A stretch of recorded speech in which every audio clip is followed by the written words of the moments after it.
They come into the night a half game out of the final play-in spot in the West and winners of 4 of their past 5.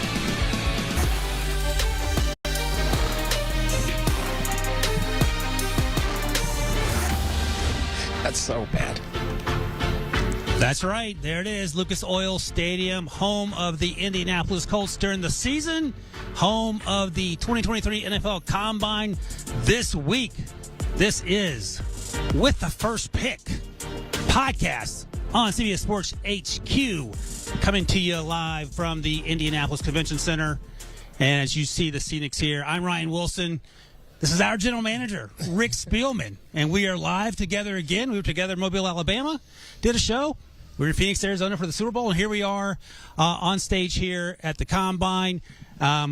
Great news today. We're going to talk a little Combine early in the first block. Second block, Rick, our buddy, Pete Prisco, is going to join the show. I've been waiting for this for so long. I can't imagine him coming on here and actually trying to explain to us what a college football player looks like that will be able to play in the NFL. Rick, I can see him just offset. He looks extremely nervous, so we will talk to him shortly. But for now, we're going to start with a little Combine conversation, which makes sense because we are here in Indianapolis. And let me just ask you a general question, and I want to make sure I get this right because you don't have a lot of patience for silliness when it comes to getting to the point. But as an NFL general manager, and you spent more than 10 years as the Vikings general manager, what is the overarching takeaway that you want coming out of this week when you talk to your staff, when you talk to your scouts, when you talk to your scouting directors? What do you want to get out of this week? Physical, the interviews, the medicals, what are you looking for? Yeah, the number one thing is definitely getting the medicals all done because I couldn't imagine if 32 teams are trying to fly all these players in to have their doctors look at them. So the medical is a critical piece to this. The other thing you want to look at is the interview process. And we've talked to a lot of general managers. We've talked to some head coaches. They all talked about how important the interview process is and the first time they actually get to sit across from the player. The one thing you wanted to do, and I always did as a general manager, is to make sure when those players come into that interview, you have something specific that you need to address with them, whether it's an off-field concern, whether it's an on-field concern, whether it's an intelligence or learning issue. So you are preparing yourself for each individual interview that comes into your room at night. And you talked about the importance of the interview process, and I think fans in general probably look forward to the 40-yard dash or the vertical leap or the long jump, and you made this clear that the interviews and the medicals are incredibly important.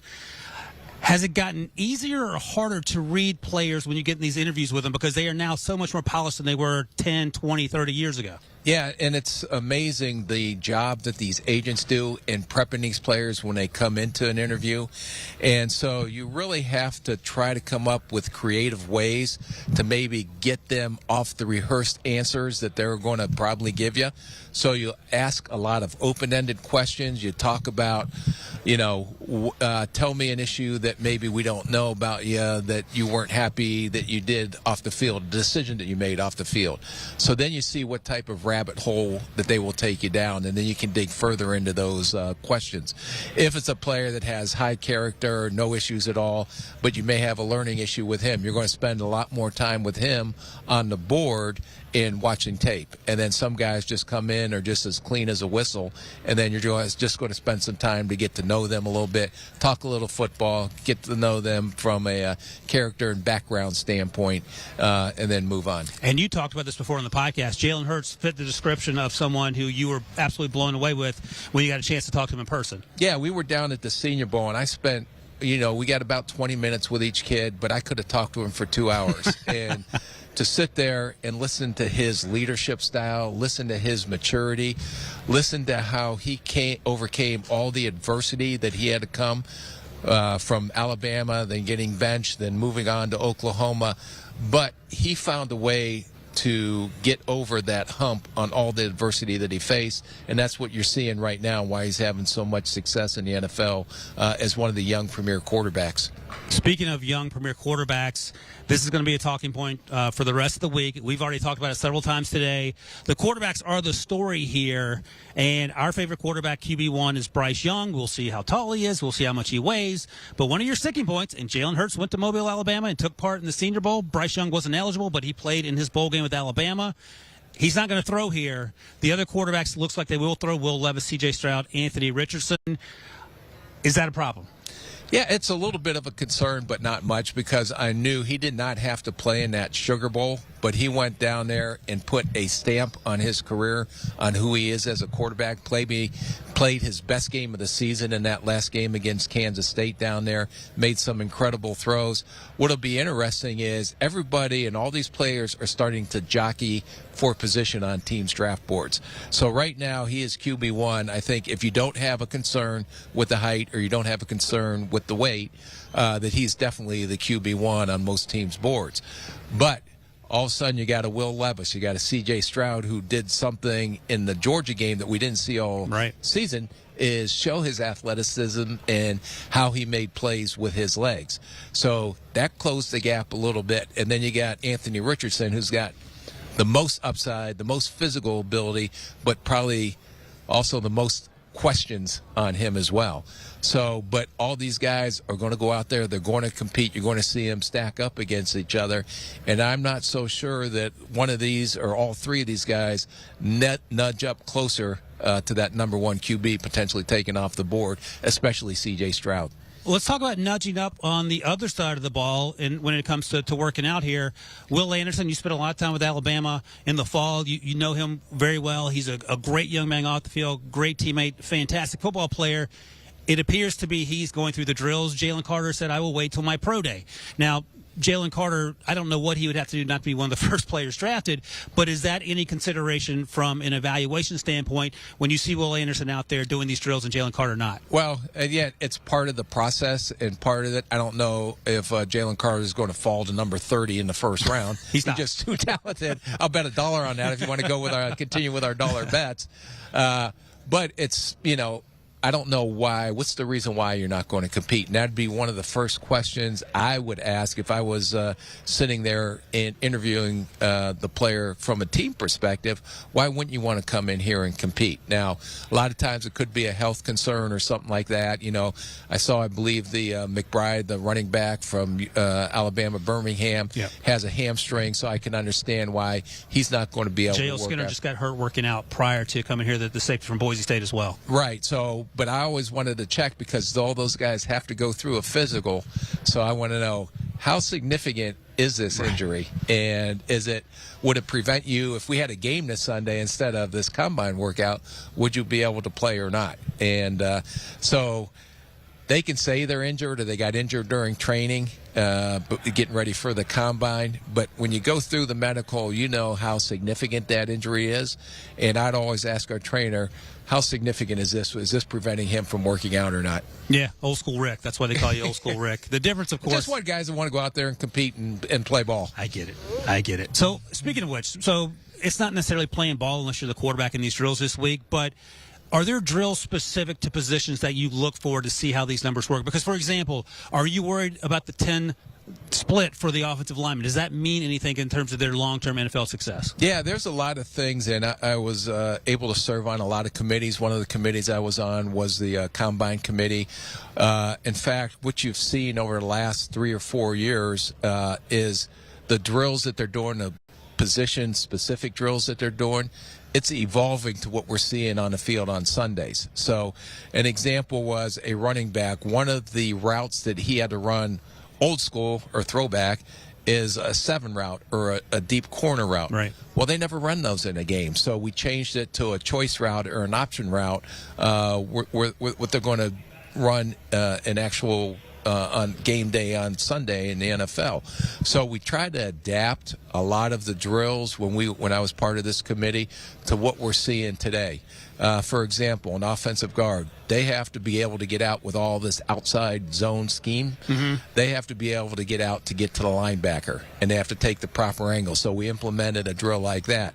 Now, all the drills that we did put in, some of them were good, some of them weren't.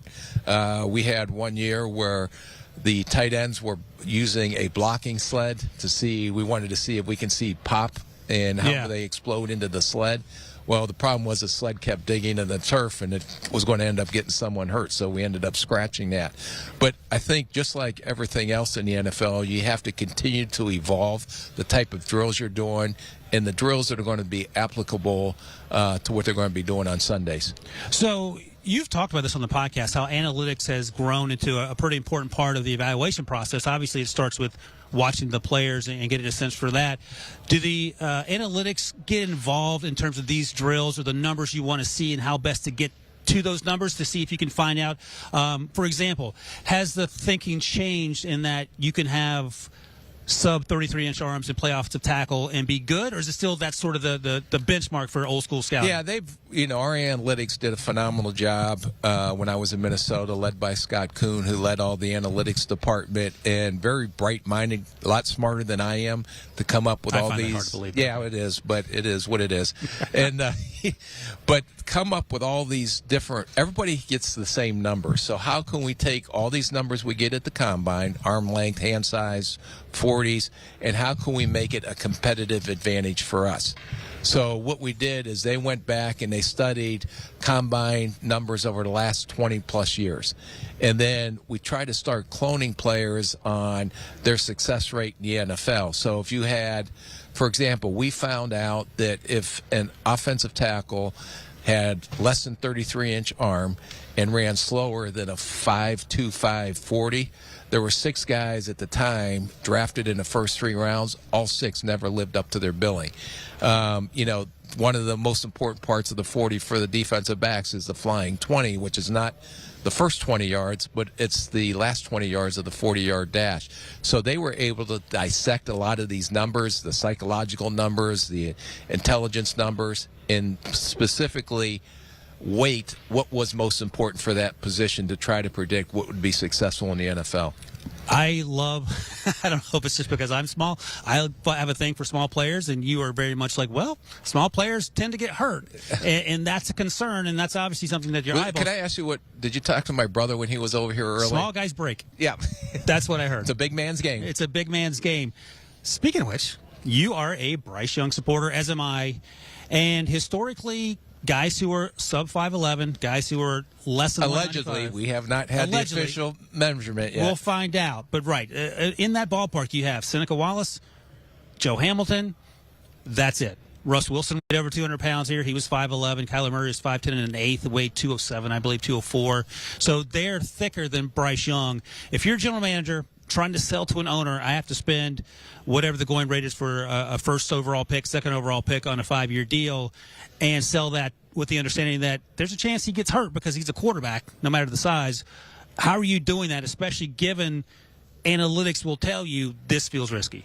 Right, but the guys you're comparing them, they're 2 different animals as far as when 100%. You watch them on tape. Seneca Wallace was a very good athlete. I understand he was undersized, but they're not Bryce Young, and they don't do what Bryce Young does on the field. Bryce Young is an exception to the rule, in my opinion. Because of his ability to see the field, even though he's shorter, never gets balls batted at the line of scrimmage. He's an anticipatory thrower. He has an excellent arm that he can make all the throws at the NFL level, and he has an uncanny ability, no matter how big the stage is, he seems to perform on that stage. And that's not even talking about how high a character that kid is and how much and how important football is to him. Because if you go back and look, okay, you have this kid that was, his junior year won the Heisman Trophy? Yep. And then he has all this other distractions coming. You got the Dr. Pepper commercials. You got the NIL this. Can you do this? Can you do this? Yet he was mature enough to handle all that off-field stuff to still maintain focus on what he had to do as a quarterback and get ready to play on Saturdays for Alabama. I'm with you. I think it's interesting that you, old school GM, actually are coming around on little guys. So that's a vote for little people everywhere. It's a exception to the rule, but you can't have that many exceptions on your football team. Bryce Young is one exception for little people. I'm another exception for guys south of 6 feet. And there'll be another little guy coming up here pretty shortly. That's a segue. Our podcast. That is what we call a segue, Rick Spielman. That's right. We're going to take a quick break. When we come back, the one and only Pete Prisco will join us to talk some burning questions here at the NFL Combine from Indianapolis.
Welcome back to Indianapolis with the first pick, Ryan Wilson, Rick Spielman, and looky here, Rick, we found him. Finally. Liven this show up a little Pete bit, man. Prisco making his inaugural appearance. I can't allow Rick Spielman to have all the bad draft takes on here. I got to bring my own.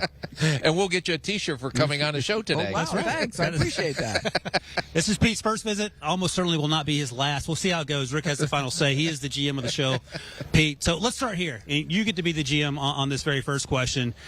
It feels like a layup, but it's things that people are talking about, so we'll discuss it. Is there any situation, and I think you were on set when Ryan Poles was on set earlier with Matt Eberflus, is there any situation where the Bears stay put, or should they trade out of this first overall pick? Well, if you stay put, you're not staying put for a quarterback, so go get value for the pick. Trade down. Go get yourself some extra draft picks and continue to build your roster. Remember, they have the most cap room. They can go get a bunch of free agents and try and build that around Justin Fields. I would trade the pick, get as many extra picks as I can. I wouldn't trade Justin Fields and draft a 5'9.5", 175-pound quarterback. I can promise you that. Even though Rick loves Bryce Young. Yeah, and I love Justin Fields, and I think he has a chance to be their franchise quarterback. The question I have for you is that if you're the general manager of the Chicago Bears, and let's say you're not getting the value that you think the number one overall pick should get for the draft compensation, do you just stay or do you just take what you can get?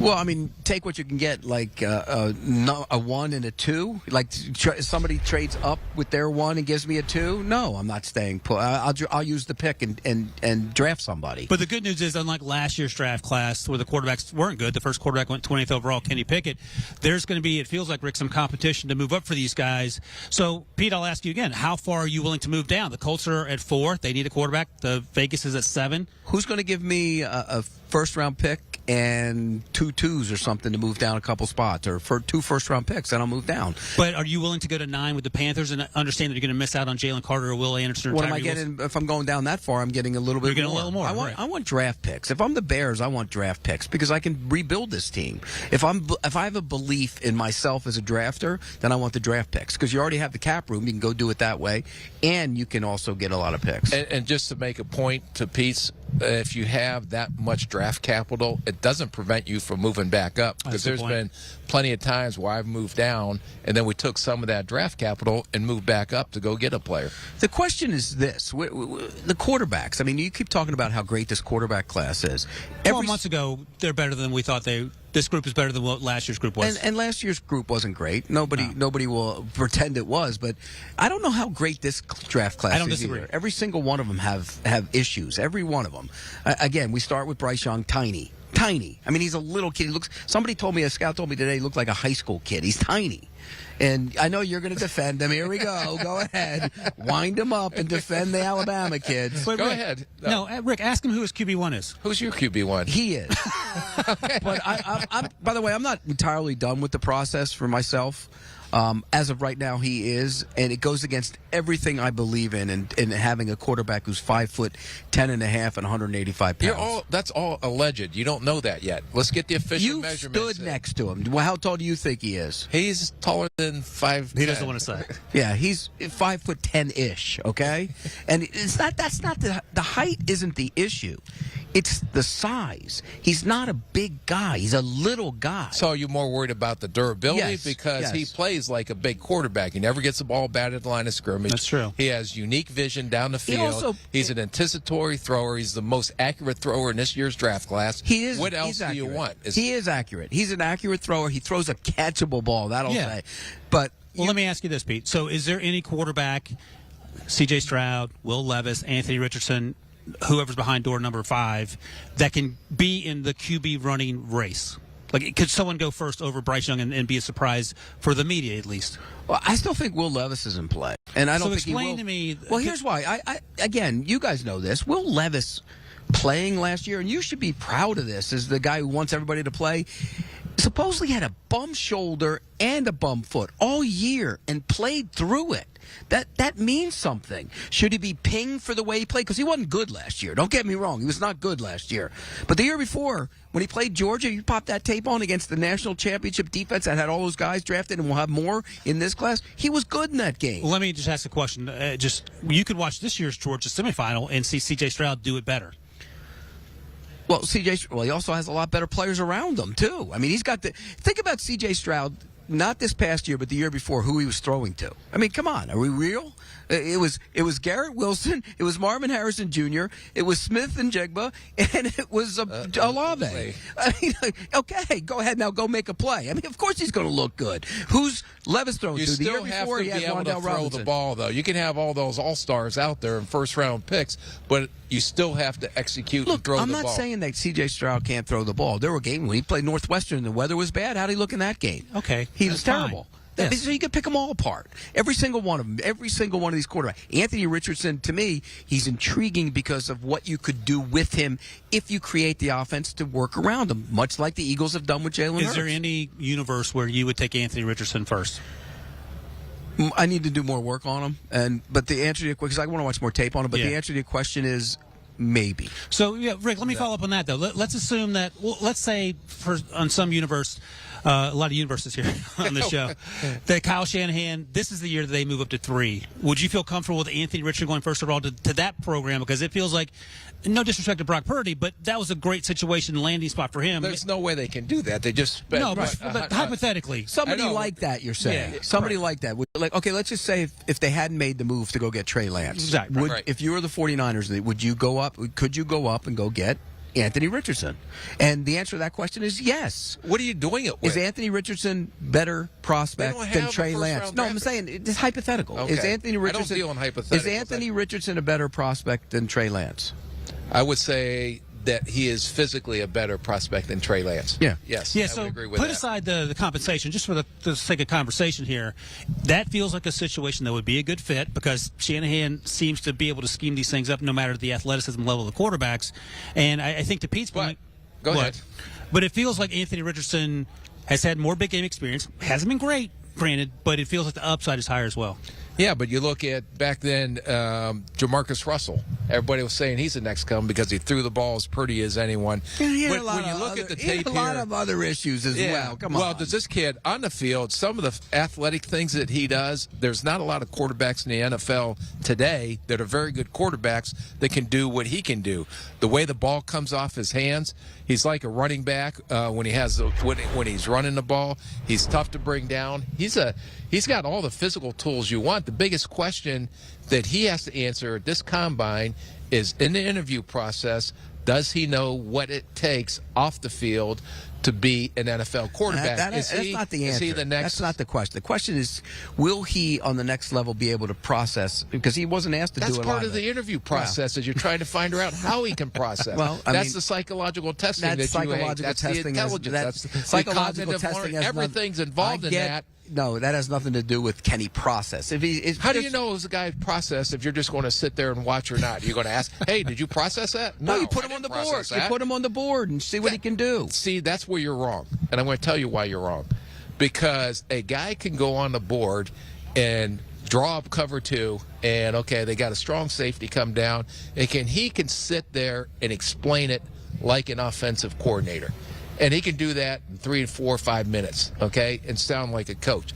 But it's different when you have to mentally process that in 2.5 seconds or less. Oh, I get it. So there's two different things. No, I get that. But so you're wrong. No, I'm saying, but you can put him on the board. That'll be one way to see what he can do. And can he process? I get it. Did he process at Florida? Was he forced to process at Florida? The answer to that question, he didn't have to do a lot of it. So let me ask you this, Rick, in terms of being further along in terms of experience at the very least. Will Levis, he's a finance guy. He's supposed to be incredibly smart. So you get him on the board. But then I'm going to ask him, well, if you're this smart, why are you throwing the ball into coverage when it's not there? And what answer are you looking to get that is satisfactory? Yeah, no, I'm kind of anxious to see, is he start blaming, well, it was a bad call by the offensive coordinator. You don't want to hear that. The offensive line didn't protect well enough. You don't want to hear that either. The receiver ran his route short, and I was anticipating him to be 3 yards deeper on the route. I'm looking, is he going to take responsibility or is he blaming everybody? Yeah, but you know what? Look, here's why.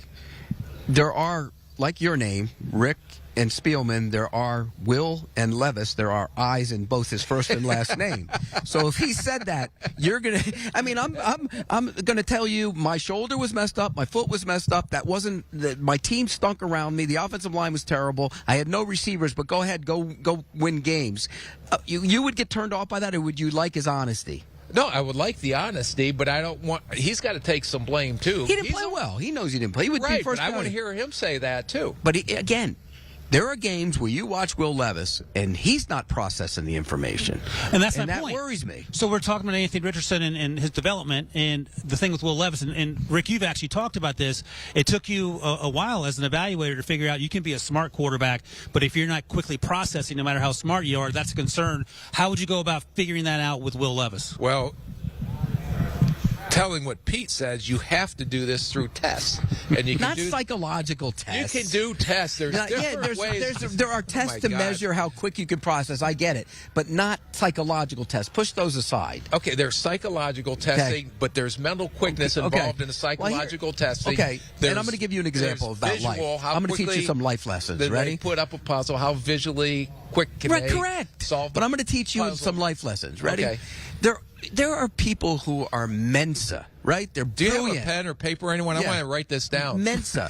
And you put them on the street, and they can't last 2 seconds because they're not street smart. Right. When you play the game of football, you can be smart, but if you're not football smart, you're not going to succeed.